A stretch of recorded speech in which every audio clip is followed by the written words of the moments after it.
Circles and arcs are defined a bit differently than lines and rectangles. Let's start with a circle. If I open the drop-down menu for the Circle tool, you can see that I have the option to create a regular circle or a perimeter circle. I can also access the Circle tools from the S key shortcut menu or with mouse gestures.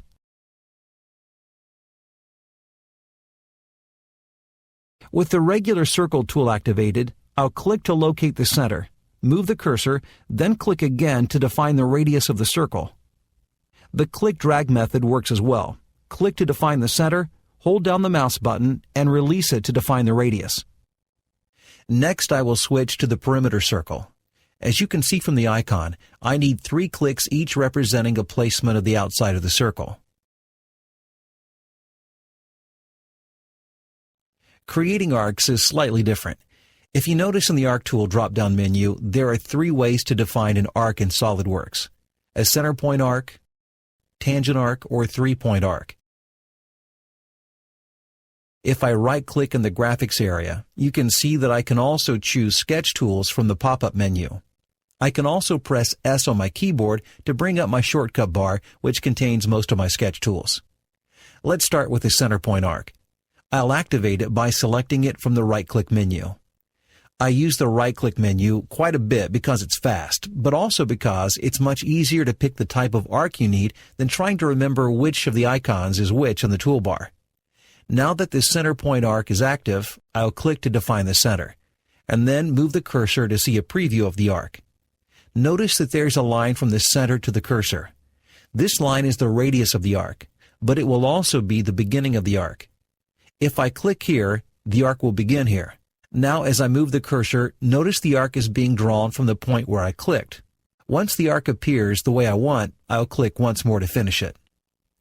Once again, the steps for a center point arc are: click to define the center, click again to define the starting point of the arc, and one more click to finish. The next type of arc is the tangent arc. As the name implies, this arc has to be tangent to something. If I activate it and click in Open Space, SolidWorks will let me know that this arc has to be attached to something. To continue with this example, let me first sketch a line.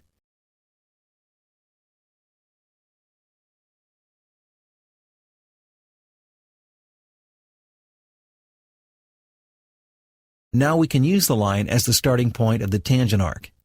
I'll click on the end point of the line and drag the cursor away. You immediately see a preview of the tangent arc. To finish the arc, I'll just click once again. There are some options available as you sketch the arc. Let's sketch another one on the other end of the line. After clicking the end of the line, if I move the cursor away from the line, I'll get a tangent arc just like the first time. However, if I return the cursor back to the starting point and move it toward the line, notice I get a tangent arc in the opposite direction. If I return the cursor once more and move my cursor away from the line in a perpendicular direction, I'll get a perpendicular arc.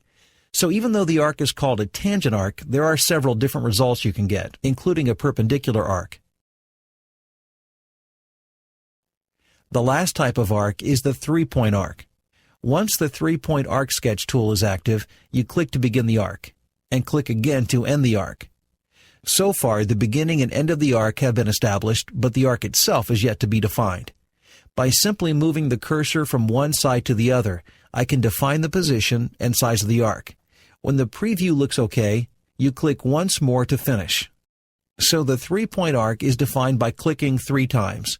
Once to start the arc, once to end it, and a third time to define its size. There is one additional and very useful method to create an arc that does not appear on the Sketch toolbar. It's called Sketch Auto Transition and is accessed from the Line tool. Begin a sketch line, and to switch to an arc, simply move your cursor back to the beginning of the line segment and move your cursor off in the direction you would like the arc to continue. Notice the Line tool has switched to an arc. You can control the direction of the arc by moving your mouse in different direction from starting point. After completing the arc, the Sketch Line tool is reactivated. These are the basic and most often used sketch tools. There are many others, and later in this lesson, we'll take a look at several more of them. But first, let's take a look at how to control sketches using something called relations.